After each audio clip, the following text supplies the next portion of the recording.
Father in heaven, bless us as we gather today for this meeting. Guide our minds and hearts so that we will work for the good of our community. Teach us to be courageous in our outlook, courageous in the face of difficulty, and wise in our decisions. Thy will be done. Amen. To the flag of the United States of America, and to the republic for which it stands, one nation, under God, indivisible, with liberty and justice for all. Thank you. I'd like to call this meeting of the Hancock County Commission Thursday, April 25th, 2019, 2:30 p.m. to order. Roll call. Mr. President, all the commissioners are present this afternoon. Okay. Minutes. We have two sets of minutes here, one for the April 8th and 11th meeting. April 8th was to set the levy rates. No, April 11th was. Is there a motion to approve? Move to approve. Questions?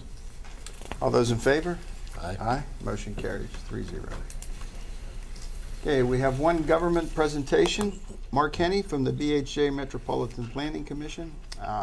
Mark is the representative for a broadband grant, I believe. I'm going to defer and let our director, Michael Paparaki, Okay, BHJ, speak to you. Thank you. okay. Good afternoon. Good I afternoon. never knew Mark to be a shy individual, but there's a new side I found out today. We bring good news. You may have seen in the newspaper or on the television, and we had a presentation. I think it was last week. Commissioner Ennis from Brooke County presented. We've been awarded to the Brooke County Commissioners and you as partners as the Hancock County Commissioners a Community Development Block Grant. And this is for a planning grant in the sum of $125,000 to do some broadband planning up here in the two-county area.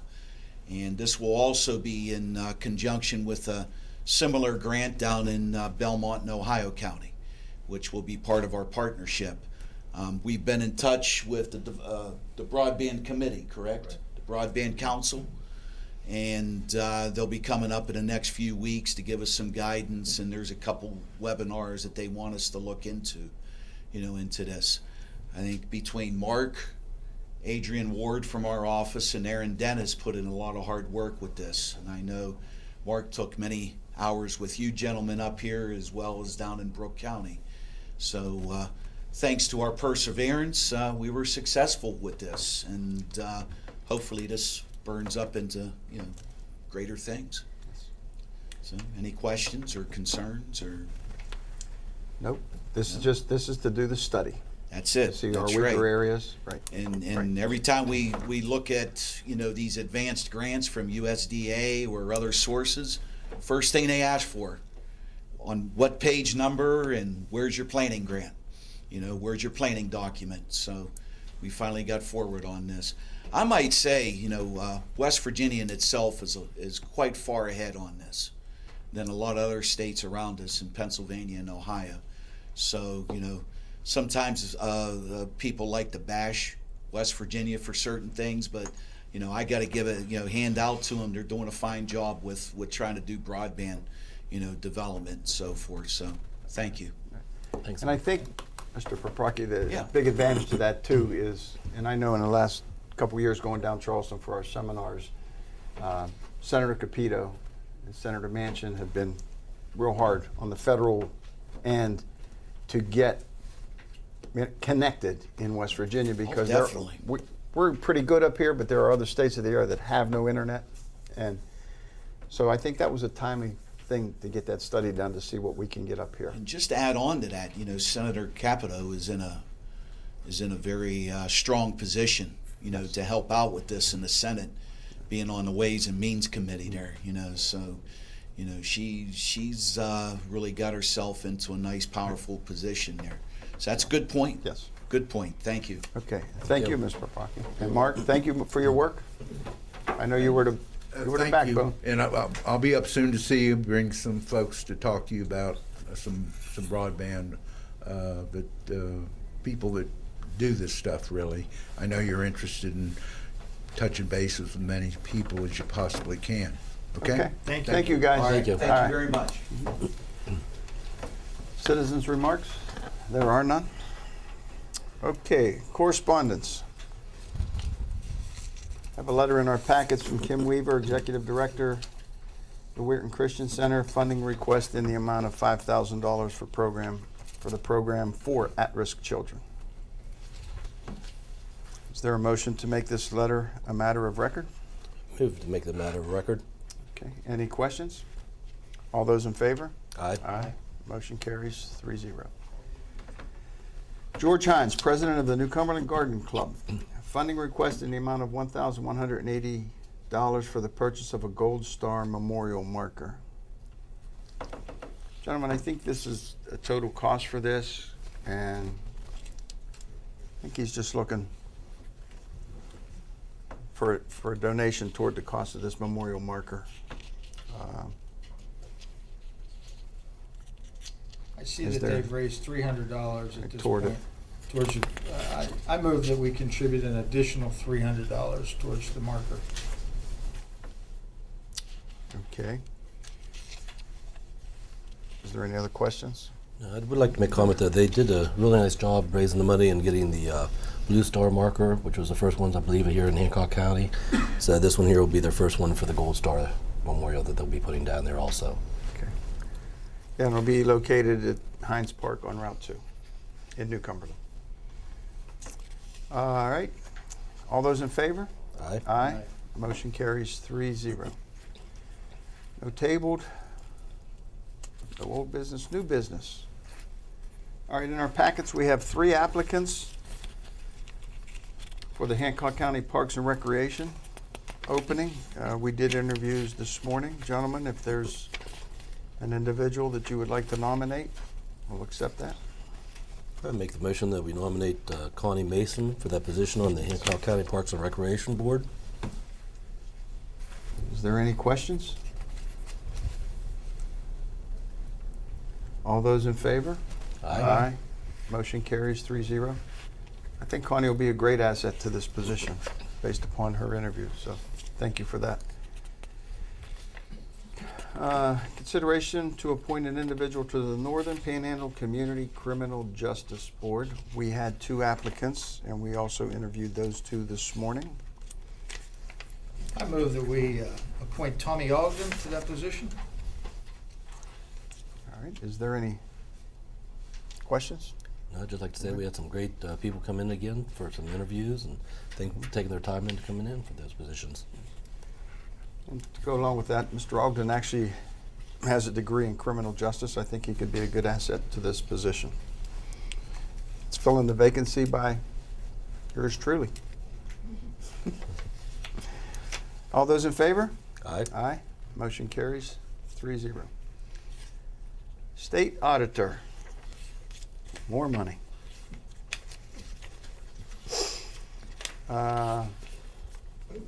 We enter into a contract with the State Auditor's Office to provide an audit for fiscal years June 30th, 2017 and June 30th, 2018.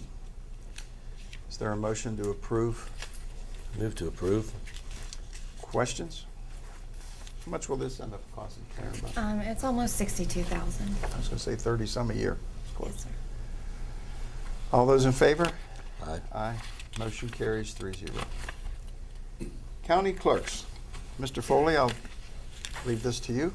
Okay, we have 2 precincts running in the same location, 17 and 18. At one time, it was the Lions Club over by the pool, and then they moved into the grade school, which is now a church. We'd like to make that one precinct. Okay. There's a max that we can go to, right? for And it's precinct below the max, 1500? yeah. Yeah, it So is. 1333 will stay below that number? Okay. Move that we combine those precincts 17 and 18 for the 2020 elections. Comments, questions? Will that become precinct 17.5? Whatever you want to name it. We'll leave that up to the election office. We'll let Jeannie and Barb That's what Barb wants. And I'll be, that. if there's a tie, I'll take the, Signing vote. yeah. And notification, we have plenty of time for the May election. Yes. Every year. Yeah. Okay. All those in favor? Aye. Aye. Motion carries 3-0. The dog ward. Is there a motion to approve the March 2019 animal shelter report and the March 2019 animal shelter expenses? Is there a Move to motion? approve. Both. Questions? All those in favor? Aye. Aye. Motion carries 3-0. Office of Technology and Communications. We received a grant for $100,000 from the courthouse facilities improvement from the downstate. And the project that we picked was to update the HVA system in the original courthouse. And H.E. Newman has been the only bidder at a price of $148,499. We will be responsible for $48,499 of that. If you gentlemen would like to have them the contractor, we'll take a motion. Move to accept that bid. Any other questions? Fortunate that we got the $100,000 grant again. Yes. Yes. We do well every year. And according to Mr. Vitus, who's not here today, his goal, if we approve this bid today, was to have this project done before winter. So, all those in favor? Aye. Aye. Motion carries 3-0.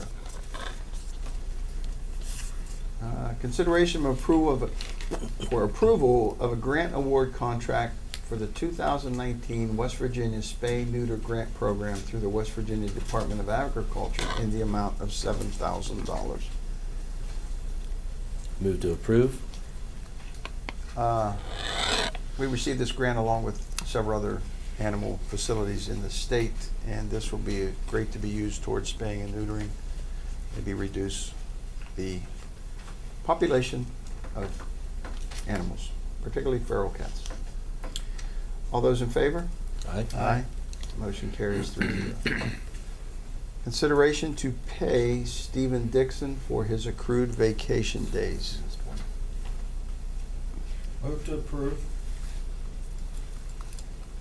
Any questions? All those in favor? Aye. Motion carries 3-0. I skipped number 3, so we'll just jump right back to that. It's consideration to approve and that to advertise in local papers and the county website for 2 part-time dispatchers for the 911 center. Move to approve. Questions? All those in favor? Aye. Aye. Motion carries 3-0. From the Sheriff's Department, Sheriff Fletcher. This is to approval to hire Lori Kazmarek for the position of tax deputy, effective April 29th. This is actually Lori's 3rd time she's interviewed with me. She's always come up real high whenever I'm considering, and I believe she'll be a good fit. Okay. Gentlemen, is there a motion to approve Ms. Kazmarek? Move to approve. Questions? All those in favor? Aye. Signify by aye. Aye. Motion carries 3-0. Number 2. Sheriff? This is just for consideration. I'm just looking for the commission to look at this as a possible solution to preventive problems that we could have. Today's population, we have so many people coming in and out of this courthouse. We're talking about defibrillators that are almost automatic. We had an incident happen here in Judge Wilson's courtroom this past week where although we have one, it happens to be on the jail floor, and the original purpose of purchasing it was because of the prisoners we have coming in with unknown amounts of whatever type of drugs or alcohol problems they may have on top of illnesses. So we've got one. It's outdated. It needs to be retrofitted. I'm looking at trying to do that. But my thoughts would be that we would if this board, if this commission would consider putting at least one on each floor that is out where the public can grab it. I don't mean for public to grab it for theft. I mean where it could be actually used to help save a person. It's almost like a fire extinguisher. We could have it mounted on the wall, and everybody in the courthouse would be made aware of it. There'd be some minimal training that would go with it, but I would really like for this commission to give it full consideration for the possibility of having an emergency within this building. What are the costs for one of those? I can't recall. They are costly. I think I wrote it down earlier for you. $1,200 a pop. So, Well, gentlemen, we have one on 2, second floor. These, I'm sorry, go ahead. But training, yes, sir. they would have to be trained. We'd have to have certain people trained for this. Well, be familiarized with the product. These newer products today are made so that anybody walking off the street realizes that there's somebody possibly having a heart attack. The machine, you put leads on them, stickers, and the machine reads what's going on with that person's body, and tells whoever's trying to administer help, tells them what to do where and when. I mean, they've really advanced this stuff. So it's not like what you see in the movies where you take 2 paddles and you have to, shock somebody. It's a separate little machine. You push the button and it does all the work with the leads. But the machine tells you what to do. So yeah, I would want everybody in the courthouse to be familiarized with it, and also to know where it's located. Okay, but as far as actual necessary training to utilize the equipment, the manufacturers don't suggest it needs to be, other than, again, our people should be familiarized with it. But yeah, they're made now that average citizen on the street, if he really feels the need, it tells you what to do. Put this lead here, put this lead there, But yes, I would suggest our people, meaning the people that work in this every day in this building, not only be familiarized with where it's located, but how to operate it.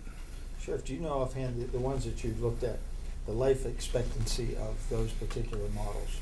No, I couldn't tell you I right know off you the said the bat. one is outdated. The one I have on our floor, the leads, I think they've been outdated like 10, 11 years or something. I mean, that's whenever the life.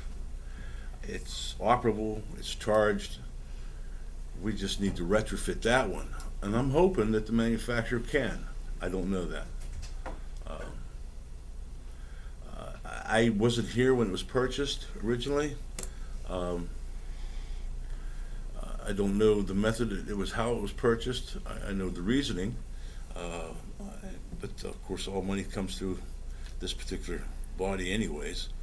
But I'll look into the possibility of retrofitting that one.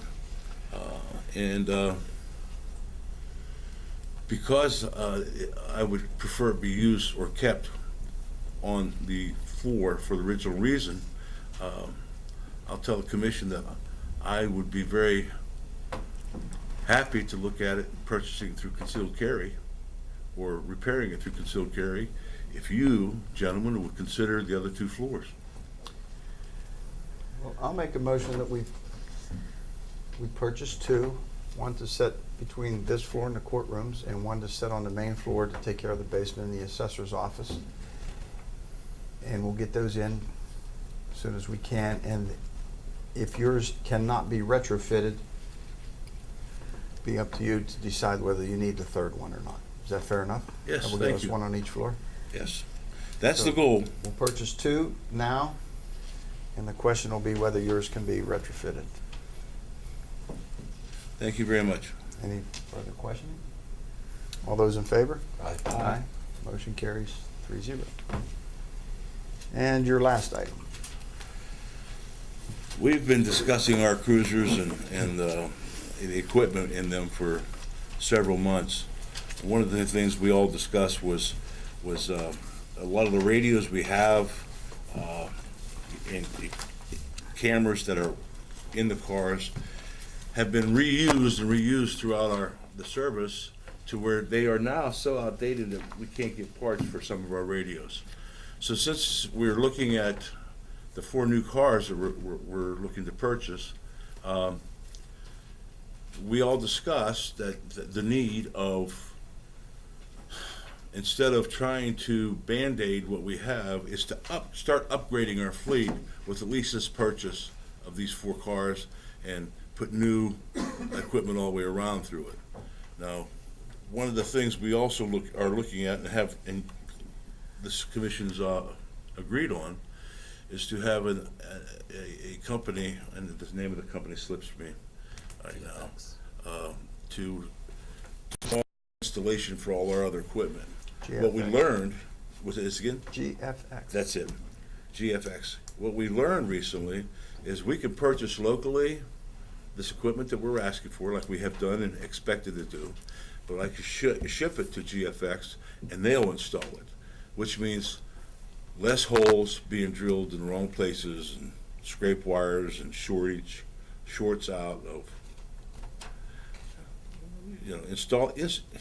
putting equipment in cruisers is a real pain. Some people know exactly what they're doing, some people don't. We've learned in the past over many, many years that it can have problems. This is a more professional way of going with it. And when the cars arrive, all we got to do is put the decals on them and they're ready to go. Rather than the past, we buy the car, they arrive, we purchase the equipment, we send it somewhere else, and we get the cars back 6 months later. When they arrive, they're ready to go. And it's all within the price tag of what we would expect to pay here. Does that make sense, sir? Did I explain that well?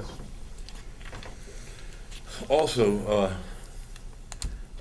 we also just recently learned this company, AFX, is concerned for theft in shipping the cars to us. So some of this equipment will be plug and go. In other words, they'll have it all set up, ready to go, and they'll ship that separately to us. So when we set it in, all we have to do is plug it into their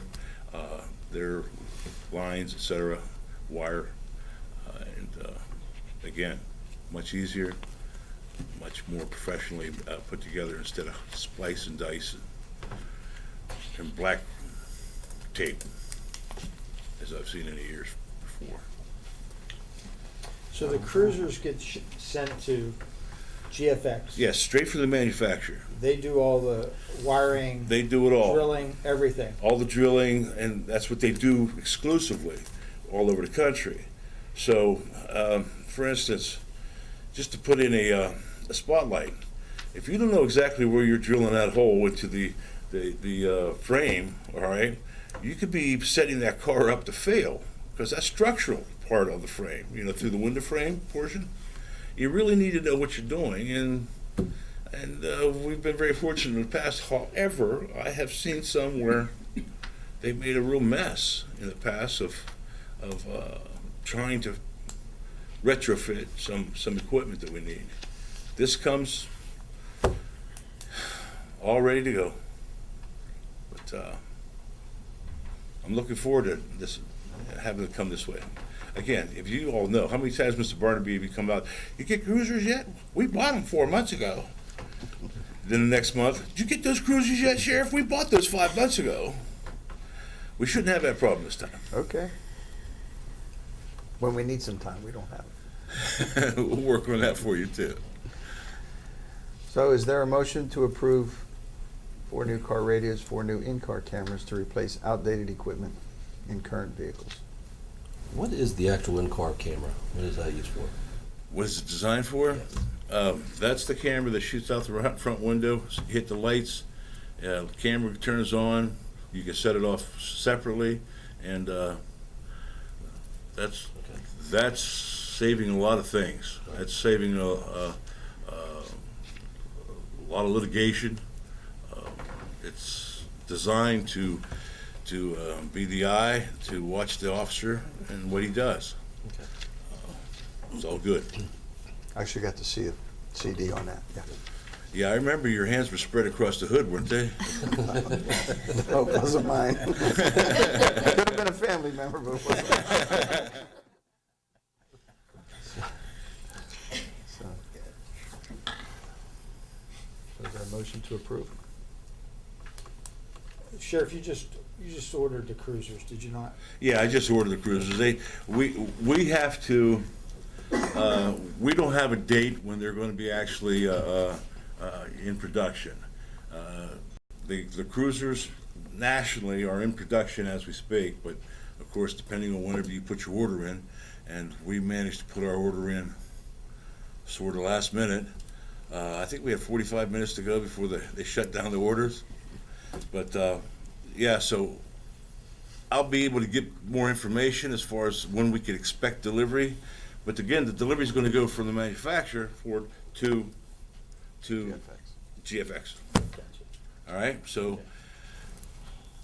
I can't tell you, it's not like going to the lot, but your experience in the past, we've ordered cruisers, and it takes a few months usually. And saying that and knowing that, and not to prolong it, but we are crunching numbers now for the rest of the year to see how we're at. And we're getting a lot thrown at us right now. I'm just gonna move to table this till the next meeting. It'll give us an opportunity. It's not gonna jeopardize anything on your part, but it'll give us a little more time to continue to work on year-end budget to see where we're at. Completely understood. Okay. Ms. Karen and I have been crunching my numbers in certain areas, so it's completely understand. understood. The numbers we're crunching are due to my fleet, age, things breaking down, cost, so we'll make it work. Thank you for understanding. Okay, with that said, all in favor of tabling item number 3? Aye. Aye. Motion carries 3-0. Finance. Exoneration orders? 7 exoneration orders. Is there a Move to motion? approve. Questions? All in favor? Aye. Aye. Motion carries 3-0. General county bills. General county bills are $54,819.06. P-card payment for all funds, $73,815.47. Move to approve. Questions? All in favor? Aye. Aye. Motion carries 3-0. Animal shelter levy fund bills and requisitions. They're okay to pay. Motion to approve. So moved. Questions? All in favor? Aye. Aye. Motion carries 3-0. Library levy fund bills and requisitions. They're okay to pay. Move to approve. Questions? All in favor? Motion carries 3-0. And sheltered workshop levy fund bills and requisitions. They had 2 requisitions and they are okay to pay. Move to approve. Questions? All those in favor? Aye. Motion carries 3-0. Go to the order. Karen? No, sir, nothing today. Nothing today. I think today, Mr. Lucas. Carolyn? Busy hiring for Energy Express, have our applications out in all the schools. Every child who's eligible, grade eligible to come to Energy Express was sent home an application through the schools. So that's public and private schools.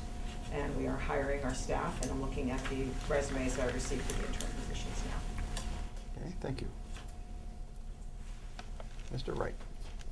Or We've wrong? got about 5 interviews scheduled for Monday for the deputy clerk job. So hopefully we'll have a decision sometime early next week about who we want. And present that to you guys, and we'll take care of it the next meeting. Okay, May 9th on that one. Sheriff Fletcher? We've been going through the process of hiring for new, process, what I mean for new deputies. You have to test for a written test, as well as now we recently, this past Monday, we had our physical agility test.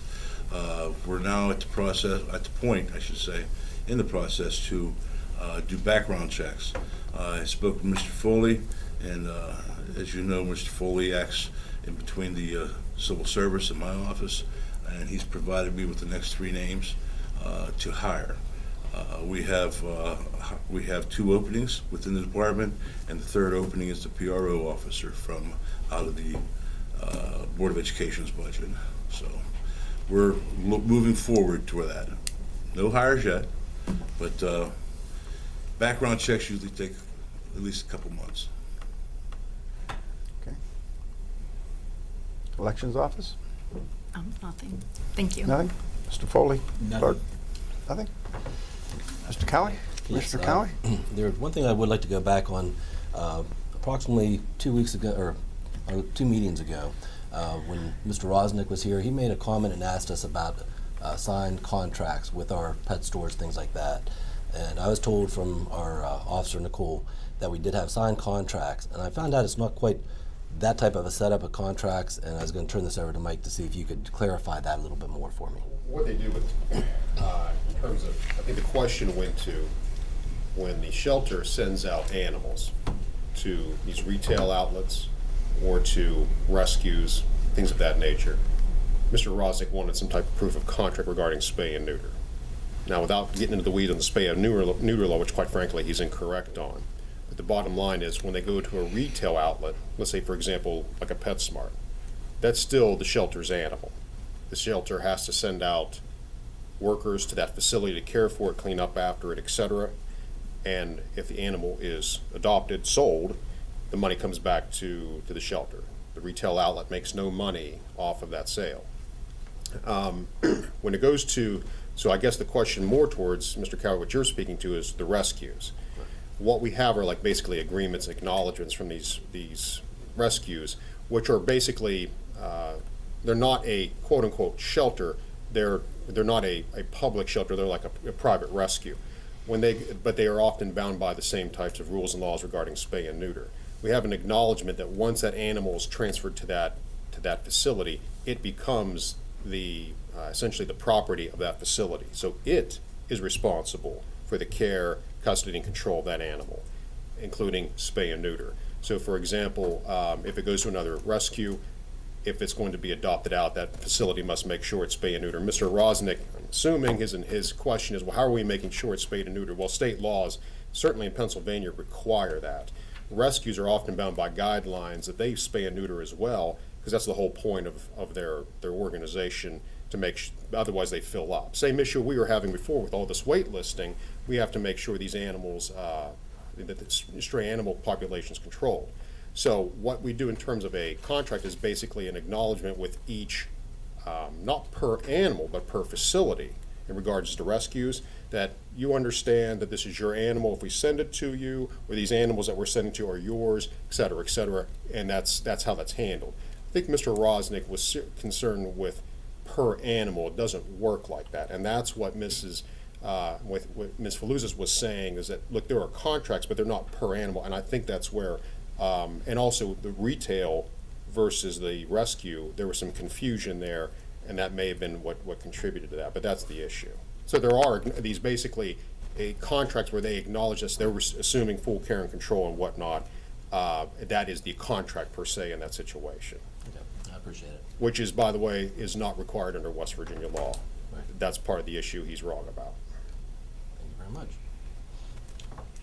Just to follow up, some of the examples for that is, and I'm going to use pit bulls. At one point, before the shelter was taken over by Ms. Faluzas, there were several pit bulls up there, like 21, 22 pit bulls. We have 35 dog cages. They're not easily adoptable. So these rescues will take these pit bulls, and it's a pit bull farm rescue. It's strictly for pit bulls. And they'll decide if it can be tamed enough to be given to a family versus the liability falling on us. So it's kind of like the best of both worlds. You're going to get the dog taken care of, but the liability's leaving us. And they're going with their own breed. And then that rescue person will determine whether that animal is fit for a home. And that's how I understand the work of the rescues. The other places, they just have cages in their stores, and they let us put the animals there. They get more walk-in traffic than we'll ever get, and the animals are easily adopted out of a facility like that versus the animal shelter. And they get the pick of the litter, so it's not like there are throwaway cats. in terms of something like, we don't want them, we don't want them. They take kittens, and they get them adopted faster than what we can. And that's a great cost savings for us because we don't have to take care of them, we don't have to feed them, we don't have to clean them. We do have to tend to them in the cage, and we have 2 girls, I think, that run that route daily or every other day, however the place that they're at determines. So, and that's something else that Mr. Rosner has to understand. Yeah, well, and I think that's one of the things, I'm glad you pointed that out. In terms of the rescues, that's a huge cost savings to the county because if it's their animal, they're caring for it, and it's their expense at that point.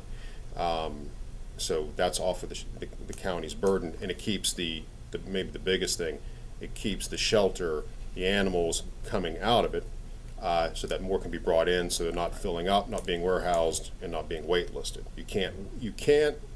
How do you spay and neuter an animal that's been waitlisted, that's been shut out? You can't. It just goes back into the stray population. I think that gets overlooked too. Anything else? Mr. Davis? Speaking of dogs, there's a doggy daycare that's opened up on Kings Creek. They're having an open house / grand opening, I believe it is. Is that correct, Mr. Cowie?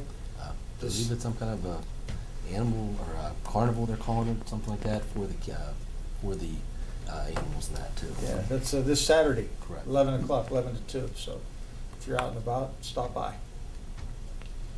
They've invited Ms. Falusas to attend and bring some of her pets and show them how the training and everything goes on. And so it's another great thing we've done for the community to show that we care about these animals. Anything else? No, that's all. All right. For me, last week there was a meeting in Moundsville, Department of Highways. They invited us down and other elected officials. And the secondary road job that Governor Justice has emphasized across the state.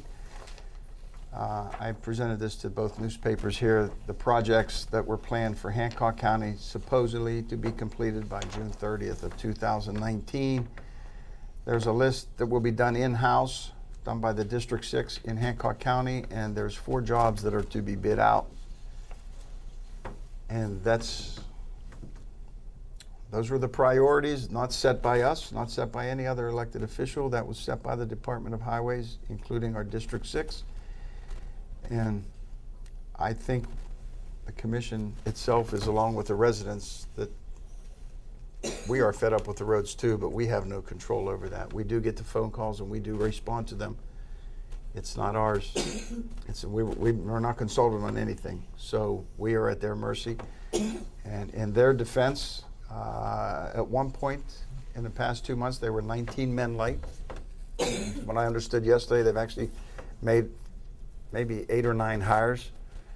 And so maybe some of these projects can get done in a timely fashion.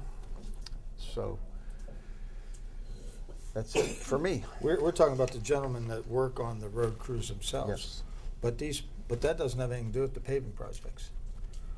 The actual paving projects that they go out to bid for, unfortunately, it's just not happening in our county. And I have to agree, our roads are in deplorable condition. And I think that the state needs to move forward and start checking these roads out much more than they have been. There's a whole list of roads that's going to be patched. Some of these roads are beyond patching. And I think we have and will continue to do so. But I think it's falling on deaf ears in Charleston that our roads are not being paved. And I'm just as sympathetic as the next group of folks out there. What can we do about it? Keep complaining. That's all we can do. I kind of told them down there, I'm starting to look at these roads, and I know some of them are not going to get touched. And it's, what are they going to be like next December, January, February? And it's, I hate to say, it's almost becoming a way of traveling. It's terrible. Pretty heavily involved in all this, and he's staying on top of it. I appreciate that, because a lot of times you get your delegates involved in this, and it helps. And They have been involved. I still believe. And we sat in Charleston, all of us sat in Charleston, and it was like talking to folks that doesn't comprehend a thing we say. And we sat down there, the meeting in Moundsville was just for the Northern District, and all 4 counties were represented, and all 4 counties had the same complaints. It's not new. It's not new.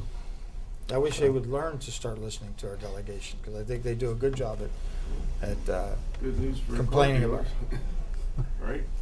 Well, it's working for our sheriff's department. You can see it got him 4 new cruisers, Tearing them up tearing them up. the wrong way. I understand.